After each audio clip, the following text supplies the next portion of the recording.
So the FORTitude 10K USA Pro Chase Race is a concept with American athletes that come from the local and regional parts of Colorado in this area of the country to run a race against one another in a staggered start format, so handicapped. And so based upon your PR, we'll use a statistical or an algorithm to determine where you should start. It takes the same concept of a wave start that we've perfected for everybody in the Boulder Boulder and the FORTitude and applied it to the pros. It's a race where men and women compete together and compete against one another. So we could have 40 or 50 competitors, each with an equal chance of winning. It creates a very exciting platform at the finish, and this is one of those races where anyone can win.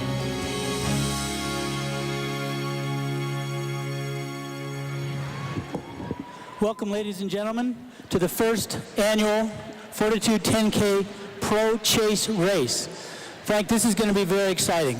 Absolutely, and we asked the racers yesterday, had any one of them ever run this kind of competition before?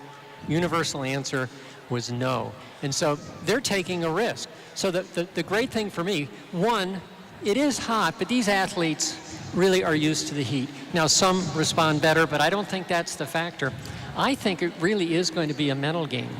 One, I think you're going to have to decide if this is your kind of race, because I think maintaining an even tempo the entire way is going to make a difference, because there really can't be much drafting. But also what occurs to me is some of the starts are so close together, I'm waiting to see if there are any alliances that develop so that two people, men or women, can get together and say, look, let's work together and we can draft off each other for as much of the race to that certain point, or whether it's just going to be an even flow. No one knows. No one knows. Well, I talked to Kristen Lauterbach yesterday. She's actually going to be our first starter. And I asked her the same question, and she said, you know, she's in training to run the Chicago Marathon later, and the person who's starting right behind her, Amanda Scott, is her training partner. And they figured that based on the fact that she has a 1 minute head start, somewhere around 1.25 miles, 1.5 miles, they'll be together. At that point, they're going to team up and run together. So if they share the lead, there is a savings to each person. Yeah, and what's also different, I think, here, and it's just intuition on my part, although I have run a race like this. I was maybe the only person in the room that had done that. But I found out that if I truly maintained an even effort, it was much better.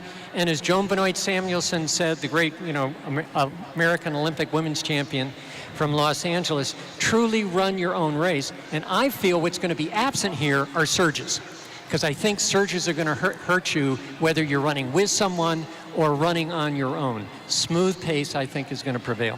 Well, there's going to be a premium for running a smart race. This might be the most cerebral kind of race, because if you don't parse your energy well enough and let it out a little at a time and get excited over someone in front of you, you could get yourself in trouble at 5K or 6K. Yep, and that's it. And like I said, we're just going to find out. And first of all, though, before the race starts, I would like to thank the City of Fort Collins and Colorado State University for providing Sonny Lubick Field and the stadium for this, because it's also a perfect event for this kind of race. Maybe they didn't know it, but it is. Well, and one thing for sure, Frank, is we're going to run within 100 yards of the house you used to own. So yeah. You're familiar with these. And when I was up here for 9 years, my daughter was an undergrad and then went to the veterinary school, and she's now in Chicago. But we were at the 2 mile point, 100 yards from the house where she used to live.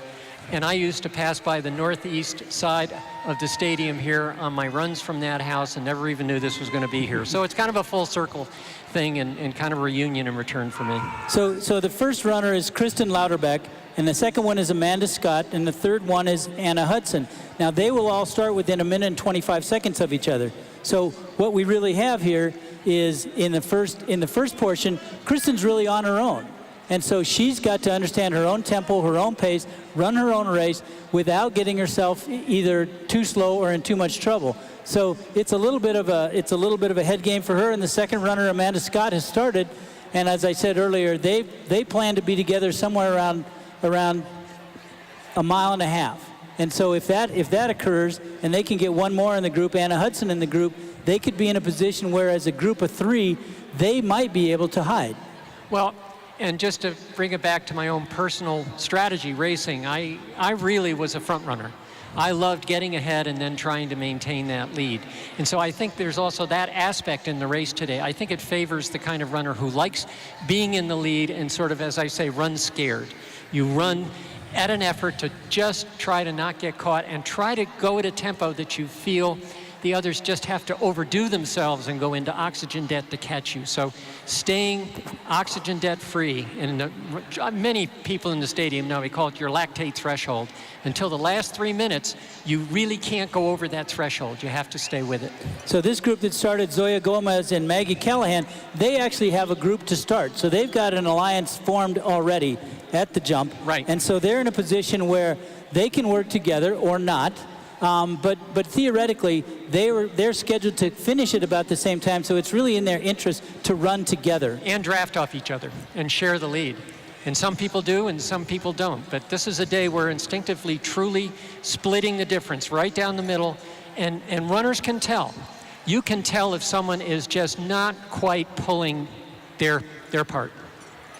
Well, the thing about this race is that, and you look at the numbers on the runners who started. We started with number 52. We'll finish with number 1. So as you're looking at the screen yourselves, at some point, probably between 3.5 to 4 miles, you'll start seeing that number sequence break up, and they won't be in the same order. There will be someone from the back of the race who begins to move up, someone who has maybe had a harder time and might come back. But the race itself is designed so that somewhere around, just outside the stadium, around 6 miles, everybody could be together. So now they're in a position where they will have instant groups. Now this group has got 3 runners, Taylor Ward, Susan Tanui, and Renee Metivier. They will have together, and now the interesting part about that is that in front of them was 2 single groups. So they can run and catch somebody, then it becomes a group of 4, then it becomes a group of 5. Now it becomes a different dynamic to race with. So in regards to how you do this, you'll see and learn a lot about how to run together. These are professionals, they understand the dynamics of racing, and they're in a position where they'll be forced to run together, and I think it'll be much more fun to watch it, especially in the last 2 miles. So one of the things there, our press truck normally is out front. So what they're going to do is they're going to wait until the 6-minute mark on the clock, and then they're going to start, because at that point they'll be able to catch up to the field, and we'll get to enjoy watching them as they come through the field and see how people are catching each other. As we said, this race is in theory designed that everybody finishes at the same time. But not everyone is going to have a good day or their best day. The other thing that strikes me is that this is a race in which GPS matters a heck of a lot more than it does in an open race, because again, maintaining that pace that you think you can do today and having faith in that. And in a way, I think it's the runner who can best make that calculation themselves and then try to maintain it. Well, and really one of the cool things about this is how smart each of these people has to be. We talked to them yesterday about what their times were, and we explained to them how the algorithm worked, that the way this was decided was based on your PR. When was that? What kind of a race did you run it in? Who was the quality of field? What kind of people were around you? And then all of your times, regardless of sea level or altitude, are zeroed out to a sea level equivalent and then rebroadcast with a point total across that to give you an algorithm-based margin of error of plus or minus 5 seconds to predict your finish time. And so a lot of science went into this. And the other part of it is how well you've run recently. So they really, and this works. It really does work, because again, what we forget is we are human, and humans actually are susceptible to statistics. That's true. I mean, we'd like to think we're truly unique individuals, but we can fit into an algorithm. Now, Chris Seamers is going to be the next person to go. He'll be at 6:25. You can see on the clock, 6:23, 6:24 coming up, and at 6:25 he's gone. So that's Chris Seamers leaving the start line, and then the next group is going to be right behind him at 10 seconds, and that's Julius Kiptubor. So now you're going to get into, a pretty good group. when we get up to the next one at 6 minutes and 50 seconds, Jose Campos, who was scheduled to run, is not going to be here. He's part of the WCAP program, which is the military program, and he was deployed to Houston just 2 days ago. So the service to the country told him that his racing on Labor Day in Fort Collins was off the table.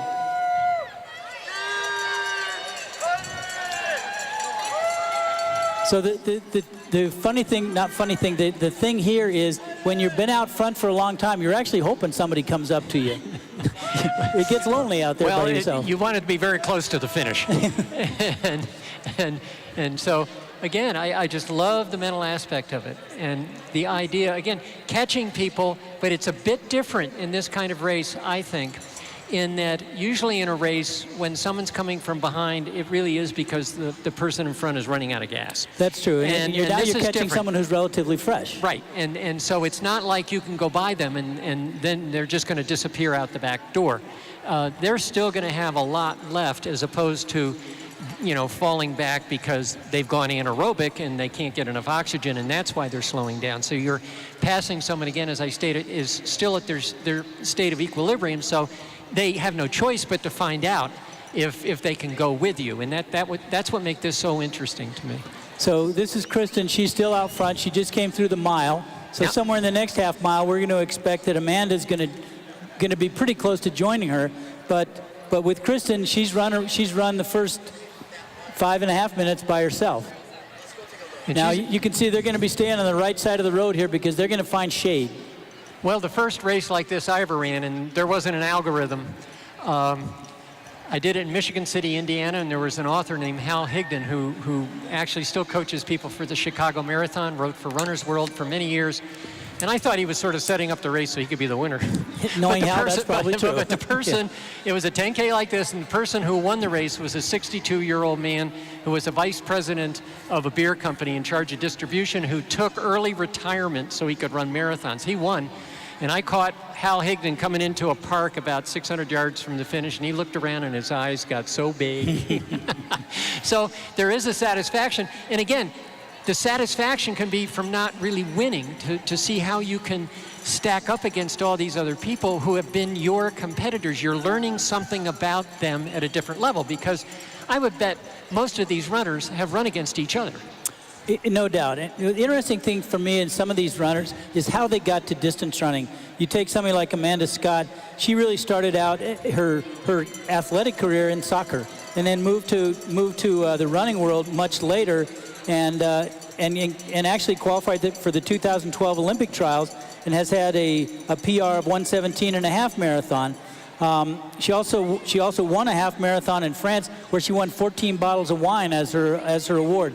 Now, we don't have bottles of wine today, but I think there's enough incentive anyway to continue to run hard. Well, New Belgium is a great substitute for me. Could be 14 cans of beer if we get this done. Yeah, good old Aggie.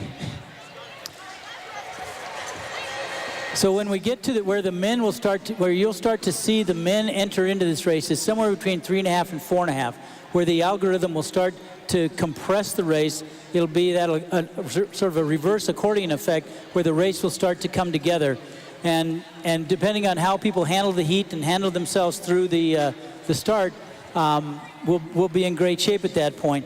Just so you know, from the first person, from Kristen Lauterbach starting to Elkanah Kibbet at the finish, it's 8 minutes and 30 seconds. So Kristen will have 8 minutes and 30-second head start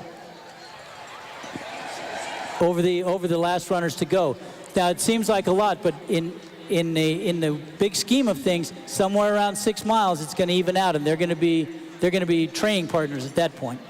Well, the difference between Natosha Rogers, who was the last woman to lead, to Elkanah Kibbet is 3 minutes and 35 seconds. So if you do that kind of math, it means if Natosha runs 30 minutes, 33 minutes, or 32, then you have to subtract 3:35, and that has to be the difference. So if he runs 29:30, they'll finish on the track together. Right. And that's completely possible to see. And that's what you would expect from the citizens race, you would expect them to run that much faster. Here we have our first catch.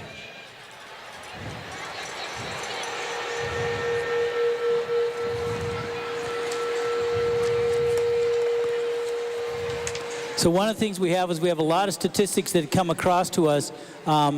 We have, Zoya Gomez, who started out. She was the 49th person.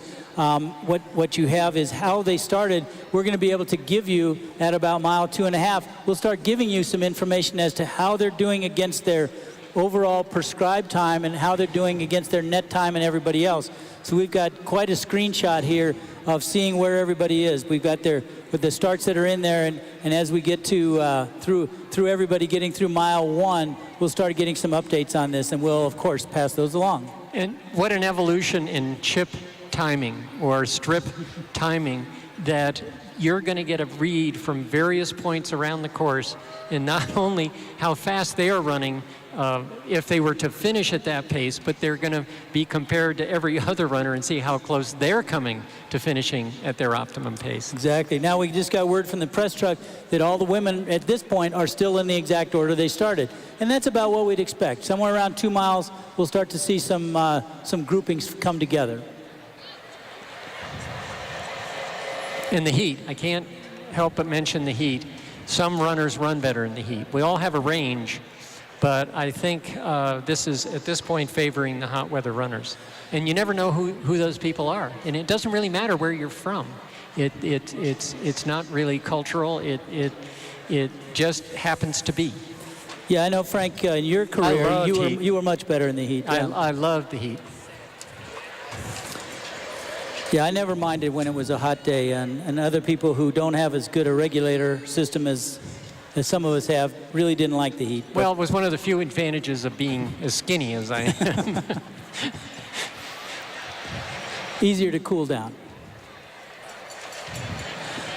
But again, this in the front, she really could do it. I mean, if she comes close to her personal best, and she's running scared, and if she's a front runner, she can do it. And that's what I love about this, is everyone realizes going in that the pressure is on having a good day. And my experience, here we go. My experience was that you find out in the first 50 steps whether or not you're having a good day. So when you look at this, these groups are going to start coming together. It's an unusual optic to witness. Oh, here we go. As runners generally are going apart now, they're going to start coming together. And it's not that they're catching someone who's dying, as you said. So right now we've got number 44 is at 5K, it's 44:36. So we've got Samantha Calderon. 36 is Lauren Masterson. And so some of these you're seeing, they're starting to get out of sequence. 47, Kara Ford. 39 is Molly Callahan. So we have two sisters in here. Molly Callahan is running as well. So and Maggie Callahan, at some point they're going to be together, and they also train together. So it'll be interesting to see how their dynamic works and how they play off each other. So as the groups go, then there's a split after the group that includes Molly Callahan and Kristen Kerwood and Lindsay Koch. There's a split of 15 seconds back to number 32, which is Natosha Rogers. So Natosha Rogers started out in terms of the women. She was a minute behind and now the first she's 32. woman. And as the race progresses right now, we're going to pause for an announcement.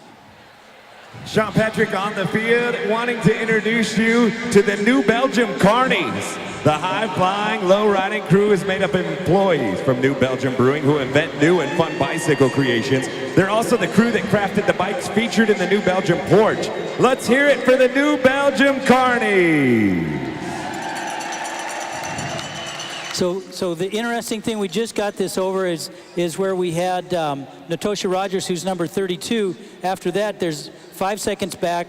We've got the first group of men are starting to move into play, who started 30 seconds back, and now they're only 5 seconds back in Natosha. And now you've got Alex Morrow, George Kiplagat, and Dylan Stanbury. They've formed an almost instant alliance, but the question would be, are they chasing down Natosha Rogers too quickly? If they started a minute back and in the first mile they've caught that, I might be suspect of that. So I'm still thinking that Natosha Rogers has an excellent chance to win this overall race if she runs a smart race and runs, as you said, runs that 32 and a half minute 10K. If she runs 32:30, she's got a real shot, because the men then have to run faster than 29 minutes, which would be a real good performance on a day like today. Yeah, that would be. So now they're coming up to the park. We're getting updates from Aaron Cronin, who's on the press truck and provides us with the updates both in the Citizens and this race as to how everybody's doing. So you've got various groups and they're starting to collapse this race. You can see that evidence of that on your screen. Now the optics of this, Frank, is as you can see someone, and you see them on the screen and you see them in front of you. How do you respond to that? Well, the optics here are a little deceiving, because this kind of lens actually appears to shorten the distance between the runners. So it really is a lot wider than it seems. But then as they get closer, it's real. But when they're about 100 to 150 meters back, it's a little distorted. But here, look at the men. Wow. So you really had number 28, number 27, and then number 25. So number 25 has moved up into that group. That's Chris Seamers, but he started out with almost 30 seconds behind and has closed the gap pretty quickly. So this is what we talked about. You're going to take a chance by closing the gap and getting in a group, but that chance that when you do that is, did you use too much energy too soon? Right, and the other thing is, if you start to feel not so good, if right then someone goes by you, it's that mental part, you know, that mental, okay, I'm right just this side of my red line, which is where I have to stay, and someone goes by you. You still have to go with them. So our top guy has already caught the two previous groups in front of him, and that's 41 seconds. So right. In the first half mile, he caught 41 seconds. First half of the race. Yeah, in the first half of the race, has caught 41 seconds. So he's going to be in a position where somewhere in the next 16 minutes, he's going to be here. Yeah. But the predicted time for, I want to say, you know, the men's winner and the first man to go off, he's still, in a way, right on the edge. In other words, he has to double that, and he has Correct. to gain 80 seconds total, and in a sense, on the first guy who went up. So he's got to still go. And now they're in the park, in City Park. Remember it well. There's the pond in the background. I did many laps around that park. I love it, and I love the fact that, you know, the local runners and the people who helped establish the course, they've always run the same streets that I instinctively wanted to run. I mean, it's such a beautiful area of the city that they go through, and runners are all the same. They gravitate towards what really is pleasant. Well, I'm just going to read the numbers, and as you know, they started in order, and right now the groupings towards the back are 18, 19, 12, 13, 14, 11, 3, 4. So those 1, 3, 4 guys have actually made a move to create these on-the-road alliances really early in the race. Right. And it makes sense. They're starting to pick up the first women, according to the press truck. Right. And it makes sense, because good runners and the ones in this race who train together, I call it turning the switch on and turning the switch off. I talked about that yesterday at the press luncheon. You know, these athletes, they know how to turn the switch off, the competitive switch in training, and then when it comes to the race, you turn the switch on, you try to beat the other runner's brains out. But in this kind, I was curious to see just when those switches were going to go on and off. Right now, the switches are off, and we have to see just when they go on. So the press truck move from back with the men has moved all the way up to the front of the race. So we zoomed through the City Park area, and now we're up towards the front of the race. And this should be Amanda Scott and Anna Hudson and Kristen Lauterbach, this group up here towards the front of the race. And it looks like Kristen has slipped back to second place, but we're getting closer to 3.5 miles here. And now it's just a question. Now we know probably the women's winner may just come from these three. It's possible, but again, that's what I love about this format, is that everyone's running right at their own threshold, and you just see how that pans out. The closer you come to your threshold and can maintain it, the closer you're going to be to the front outside the stadium. The interesting thing for me in comparing this to other races that, Frank, you and I have been able to work together on is is that usually at this part of the race, when it gets strung out like this is sort of how the race is going to finish. Right. That's not the case today. No, it's absolutely not the case. And again, that gives everybody hope. You don't give up, perhaps, if someone goes by you, because you know they may be, as you said before, going just a little bit too hard, and they may come back. And because you're not dying. You're not dying the way you are in a usual dying. You're not falling back the way you might be in the usual race, because, as I said before, that's an indication that you're going anaerobic, whereas here, that's probably not the case. And the note from the press truck is it's working, all in caps. So the idea of how the race was supposed to go is coming out, and the idea that it was put together and under the auspices of how can we create something exciting and something different, I think is evident on the roads, because as you're on the roads, you're catching people that are not dying, so you have to maintain your tempo when you go by them, and they're going to come along because they're not coming back to you. The algorithm is forcing you to catch them. But what also strikes me about this, as I was thinking about the format, in a way, it's kind of like a cross-country race. You're not on a team, but in a cross-country race, you get more out of yourself and you don't give up because of the team. And here, there's that same drive, but it's your own personal mental team, that you're not giving up on yourself just because of where you are in the race at any one time. You push as hard as you can for as long as you can, and you never give up. That is true. That is true. The other thing is that there's prize money. Well, that's a factor. There's 15, the top 15 overall. So as you watch them come in, those top 15 are going to get prize money. In addition to that, there will be the top 5 women and the top 5 men that will get additional money. So it's possible for someone to make money 3 ways. So now and one thing we know for sure is whoever wins is going to set the course record. So we had number 51 who was out front. And then I know that we have Anne-Marie Kirkpatrick, number 45, who has moved up considerably, and number 47 and 36. So that's Kara Ford and Lauren Masterson, who have also joined the fray. And so where we are on the course here is they're now starting to come together, and it's starting to do what we thought it would do.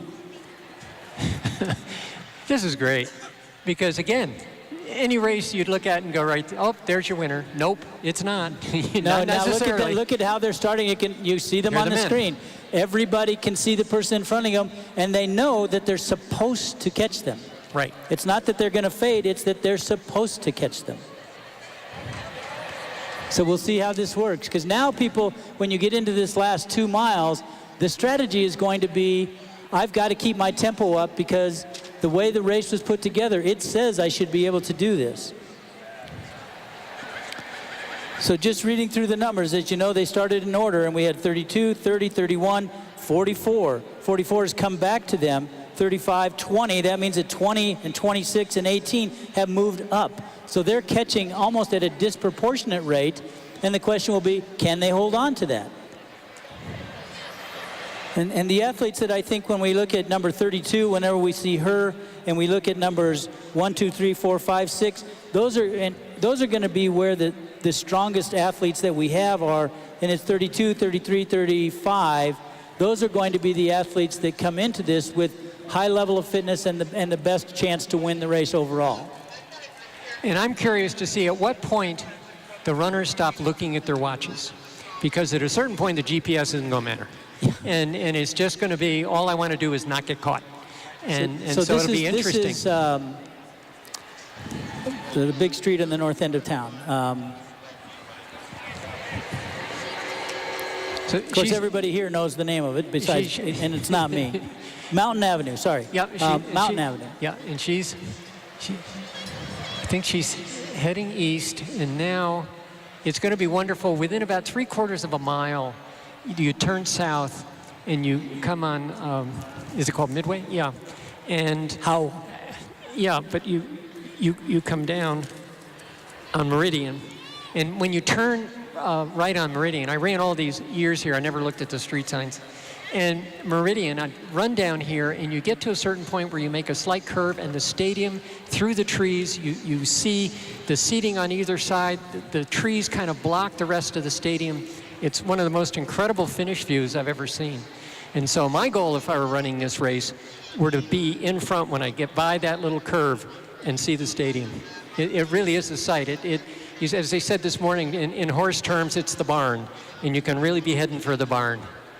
So one of the things I'm interested here is that as we went through mile 3, we had most of the women were running somewhere in that 5:58 to 6:20 range, and then as you scroll down, you had Maggie Callahan who threw in a 5:46. So people are running disproportionate to their prescribed times, and the information we're getting on the screen is extremely solid. So now we're in a position where at some point it's not about parsing your energy, it's about how do I now start to race. So that switch that you talked about was this training switch, maintenance switch, and now it's a competitive switch. Well, usually the physiologists will tell you you have about 3 minutes where you can go anaerobic, and depending on how well track trained you are, how long you really can and at what speed you can sustain that. So again, if I were in this race, I would be wanting to get within what I thought was 3 minutes of the finish, and then I would just start. I'd go.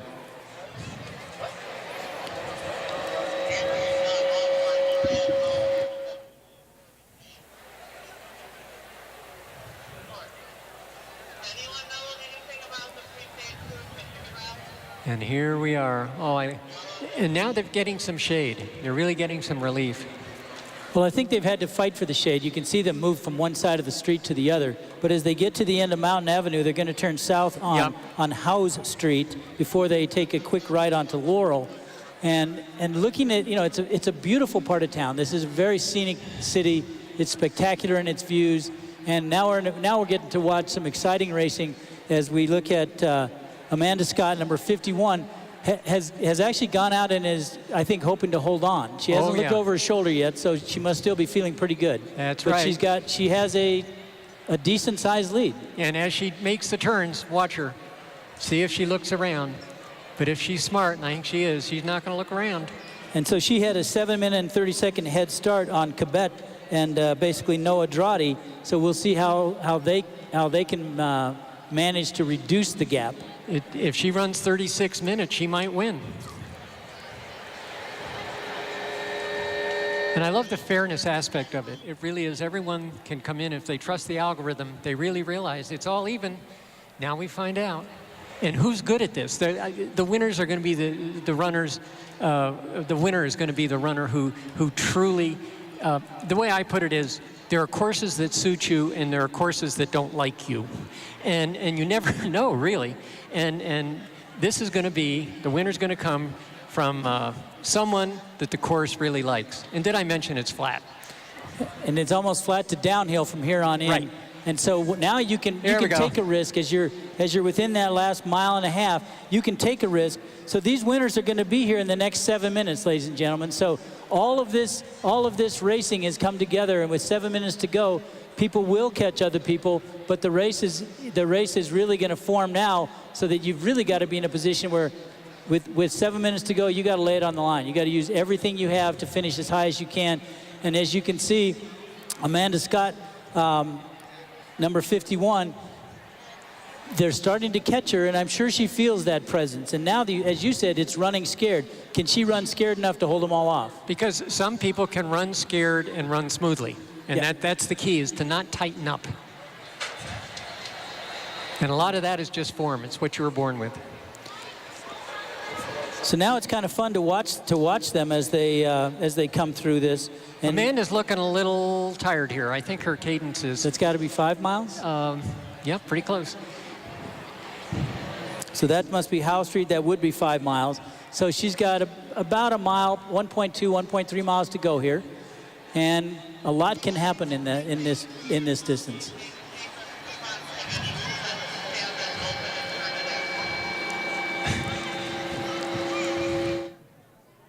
Where we thought going in that we would start to see the race come together between 4.5 and 5.5 miles. So this is that key component for us.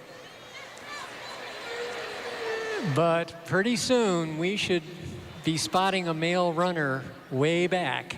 It's not going to be because it's going to be about a 35, 40-second difference I think in that last mile, I think the male winner can probably run about 4:40, maybe a little faster, and the women's winner can probably run maybe a little over 5 minutes, 5:10.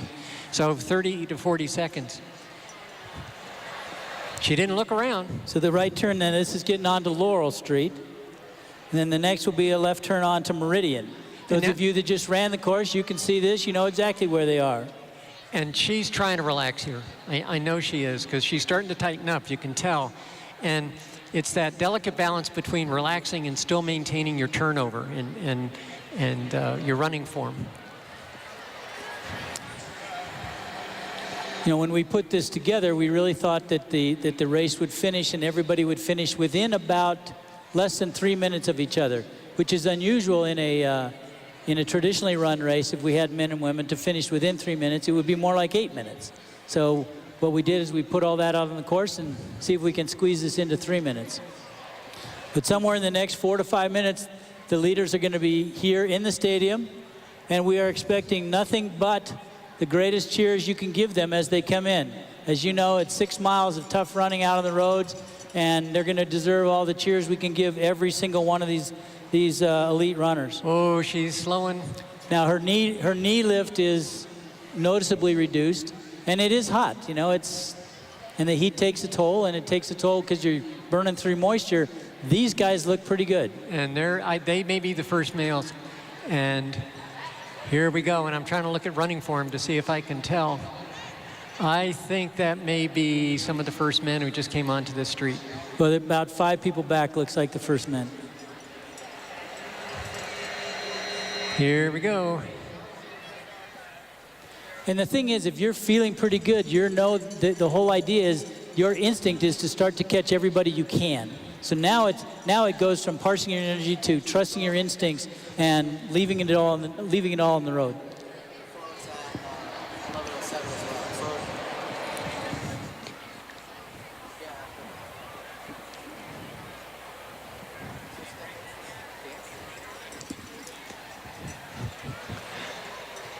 I'm enjoying this. She's getting caught, and she's getting caught by a woman, so we'll have to see. But again, she's going to turn right, and now I think she can see the barn, a.k.a. Sonny Lubick Field in Ram Stadium. What a beautiful facility and a beautiful setting to watch the end of the first FORTitude 10K race. All of you ran for it. They are running for it. And I think the FORTitude has fulfilled its promises. So that's got to be... It's our first man. Our first man, and you can see some of the other men behind him. So he's got, is that 5 miles? No, I think that may be 1 kilometer to go. This is going to be tight. This is going to be very tight. Oh boy, so that's about 3.5 minutes max.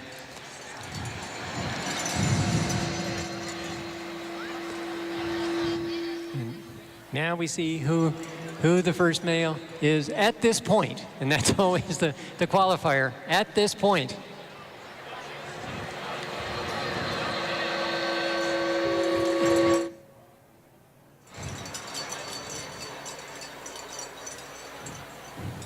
Number 20 is Ian Butler. Ian Butler. Ian Butler has been a long-time boulder runner.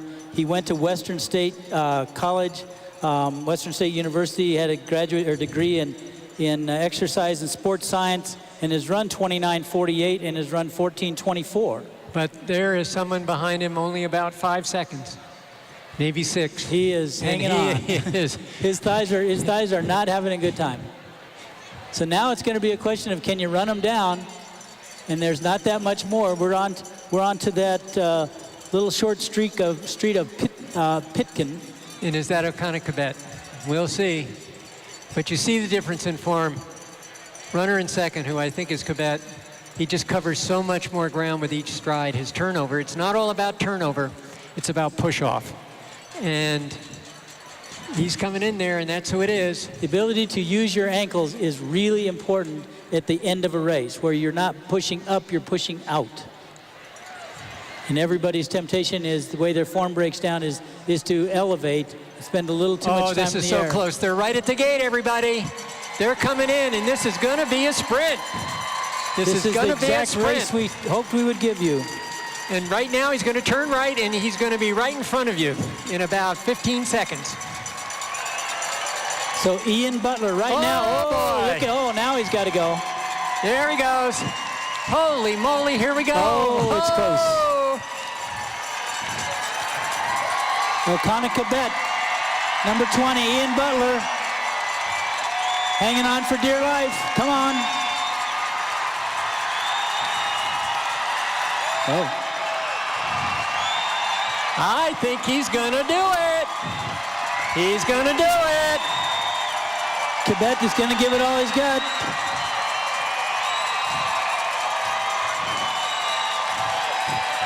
Elkanah Cabet coming in second. Well done. Great race. They're all going to be here. 3 seconds. They're all going to be here. 3 seconds. That's pretty good on the algorithm basis, right? And that's 29. 29. George Kiplagat. The sleep. Oh, first woman. Number 48, Maggie Callahan. Number 4, Emmanuel Bohr. And I think that Number was 41. Natasha Rogers. No, It was Susan Tanui. Number 48 was, bring him in, cheer him on. This is the race that we hope to give you.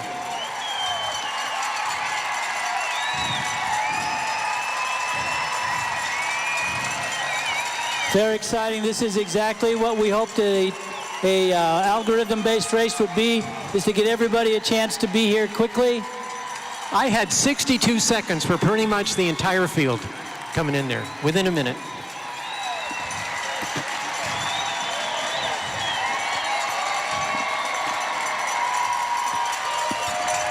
That's it. They need to hear you. So number 10, William Millam. Number 1, O'Connor Cabet.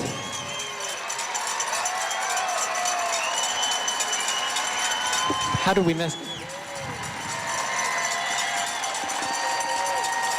I don't know.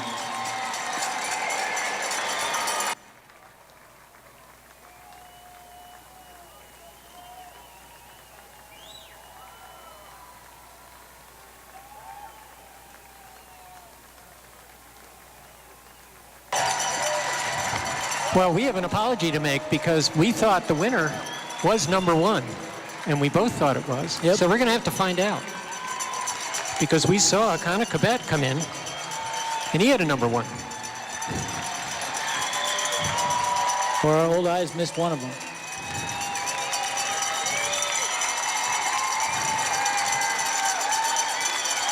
It's Noah Droddy. Noah Droddy coming in.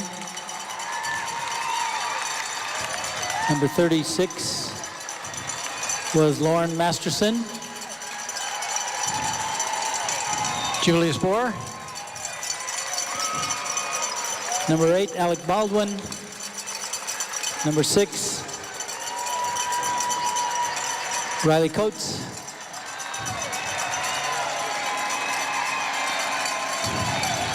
Good job, gentlemen.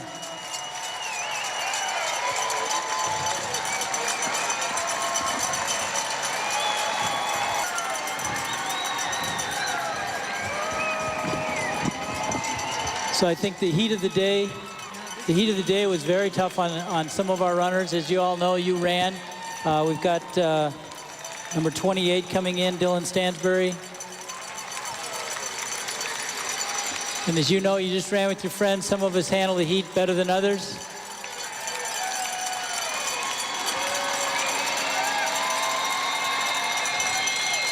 Number 13, Molly Callahan.